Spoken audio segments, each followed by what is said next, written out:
2.3 միլիարդ դրամով քիչ գումար են ավտոբուսները քաղաքապետարան հասցրել, թերի վճարումները թերի բյուջեի պատճառ են դարձել։ Տրանսպորտի ավելի քան 20% ուղևորների հետ է խնդիրը, պարտաճանաչ 75-ից 80%-ը վճարում է, գործակարգավարականին քաղաքապետն ասաց, ընդունեց 100-ից 150 դրամ դարձած տրանսպորտի սակագնի դեմ բոյկոտելու արդյունքն է նաև։ Ամենայն հարգանքով նորից այդ բոյկոտի շղարշի ներքո ուղղակի կոծկելը անպատասխանատվությունը ես տենց չեմ ընդունում։ Դա անպատասխանատվություն է քաղաքապետարանի նկատմամբ, սեփական քաղաքի, սեփական քաղաքում ունեցած հանրային տրանսպորտի նկատմամբ։ Քաղաքային իշխանությունն այնուամենայնիվ ամիսներ առաջ այսպես չէր խոսում, ըստ էության ուրեմն չէր սպասում, թե բոյկոտն այսպիսի արդյունք է գրանցելու։ Ավելին պնդում էին, թե պայքարի գործողությունները ձախողվեցին ի սկզբանե ու ամբողջությամբ։ Փորձագետներն այս հանգամանքն են առաջնահերթ հիշեցնում, իրենք դեռ այն ժամանակվանից էին իշխանությանը զգուշացնում, բոյկոտի ծավալները չնչին չեն, անարդյունք չեն կարող մնալ։ Պետք է կանխատեսել բոլոր դիմադրությունները, եւ եթե դու ֆինանսական բյուջեն պլանավորում ես, որ դիմադրություն չի լինելու, դա նշանակում է բյուջե պլանավորել չգիտես։ Պետք է հաշվի առնես, որ լինելու է դիմադրություն եւ մուտքերը բնականաբար որոշակի իմաստով նվազելու են։ Տրանսպորտից օգտվող ցանկացած քաղաքացի, եթե վերլուծեր ինքը հենց անմիջապես տրանսպորտի մեջ կտեսներ ինչքան մարդ չի վճարում եւ հետեւաբար ակնհայտ էր, որ նման ծավալի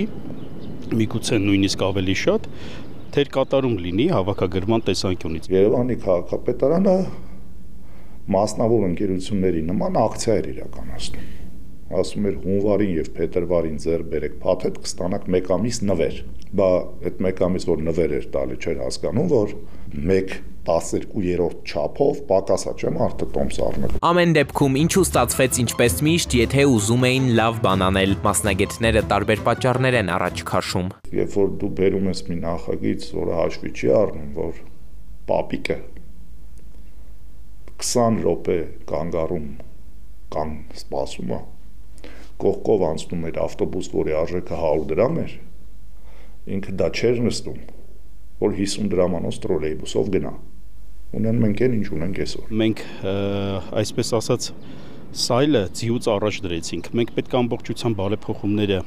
100%-անոց չասեմ, բայց գոնե մենք 90%-անոց ամբողջությամբ բարեփոխումները վերջացրած լինենք, նոր սակագնի մասին քննարկումները սկսեր կամ սակագինը ներդնենք։ Տրանսպորտի վարչության նախկին ղեկավարը սկսեց թվարկել, թե ինչ էր պետք անել, որ չի արվել։ Տպավորություն է, որ ամբողջ մայրաքաղաքի խնդիրների չափ պրոբլեմներ հենց միայն տրանսպորտային համակարգում կա։ Տրոլեյբուսներ դեռ պետք է բերվեն, ավտոբուսները պետք է ամբողջական համալրվեն, բերվեն, երթուղային ցանցը դեռևս ներդրված չի, ճանապարհափողոցային ցանցում ունեն խնդիրներ, մի քանի փողոցներ են առանձնացվել, բայց ամբողջ Երևանի մասշտաբով ճանապարհափողոցային ցանցը պետք է ներդրվի, տոմսային համակարգում ունեն խնդիրներ։ Եվ այսպես շարունակ, բայց Սուրանկյունը որոշեց նաև շրջել տրանսպորտով, տեսնելու թե ինչ պատկեր կա հիմա այստեղ։ Քաղաքացիները մեծամասամբ վճարում էին կամ գոնե փորձում վճարում կատարել, բայց այս ձայնն էլ գրեթե հավասարի դուրս էր գալիս ընդունիչից։ Երկրորդը, մի երրորդ էլ։ Այս դեպքում էլ վալիդատորն այնքան մերժեց վճարումը, որ մի քանի րոպե ուղևորը քարտը սարքի մոտ էր պահում, ոչ մի բան չէր փոխվում, ոչ առաջ, ոչ էլ հետ։ Վճարման խցանում առաջացավ ավտոբուսում։ Գնացինք նաև կանգառներ քաղաքացիներից հարցուփորձ անելու, առանց բացառության նշեցին, եթե անգամ ոչ անձամբ, ապա մյուս ուղևորների դեպքում հաճախ են նկատում, որ մի քանի փորձ մերժում է սարքը վճարումն ընդունել, բայց մի շտապեք, մարդիկ նշում են, ոչ այն պատճառով, թե օրինակ քարտը դատարկ է, վկայում են 3-4-ից է աշխատում։ Լինում է երկու անգամ էլ ինձ հետ է եղել, որ ինքը դեղին գույնն է մերժում է, ասում է հնարավոր չի վճարը ստանալ։ Միշտ առաջին անգամը չի ստացվում։ Սուրանկյան հետ զրուցած այս քաղաքացին էլ միայն մեկն է Հարցախույզի մասնակիցներից, ում քարտից մի քանի անգամ էր փող գնացել, թեպետ մինչև կանաչ լույսը վալիդատորի էկրանին մերժման նշաններ հայտնվել։ Երկու անգամ փորձել եմ այդպես կրկնակին, նույնիսկ 3 անգամ, տեսել եմ, որ ասենք թե տանում է 3 անգամ տարել է գումարը։ Ուղղություն վերցրինք համակարգը սպասարկող ընկերություն, այստեղ կազմակերպության փոխտնօրենը մեզ վստահեցրեց, համակարգային խոշորամասշտաբ խնդիր չի եղել, չկա։ Բացառեց նաև, թե կրկնակի գանձումներ են հնարավոր, այս ընթացքում բազմաթիվ բողոքներ են ստացել, ուսումնասիրել, գեթ մեկ դեպք չի ապացուցվել։ Եթե մի հաճախորդը իր տոմսը չի կարում ստանա, հաջորդը ստանում է, նշանակում է նախորդ հաճախորդը ուներ տոմսի հետ խնդիր, այլ ոչ թե վալիդատորի հետ է խնդիր։ Երբ որ կարմիր է լինում եւ դրանից հետո գանձում է լինում, միշտ պետք է մեր հաճախորդները հիշեն, դա նախորդ իրենց պարտքն է, որ գնացել է մարվել է։ Այսինքն կրկնակի գանձումներ։ Կրկնակի գանձումներ չկա։ Մեր խմբագրությունը հազանգած բազմաթիվ քաղաքացիներ նշում էին նաև, որ որոշ բանկային քարտերով այնուամենայնիվ դեռևս հնարավոր չէ վճարում կատարել։ Համակարգը սպասարկող ընկերության ներկայացուցիչը հաստատում է, այժմ կա նման խնդիր։ Պարզապես համակարգը աշխատում է օֆլայնով եւ մարդկանց մոտ այդ տարակուսանքը երբեմն առաջանում է խանութում ընդունում է քարտս, վալիդատորը չի ընդունում, վալիդատորը այլ սխեմայով է աշխատում, վալիդատորը օֆլայն է աշխատում,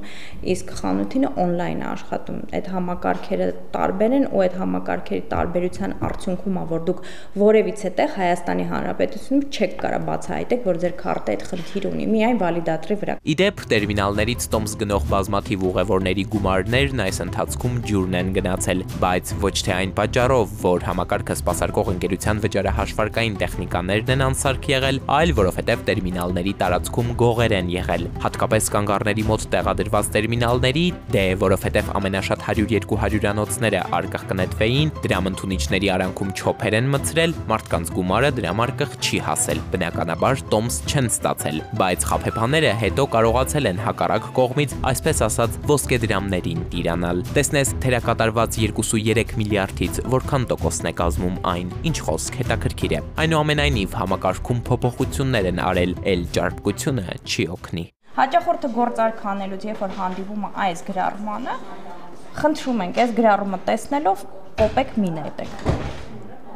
Մանրադրամ եթե չնետեք,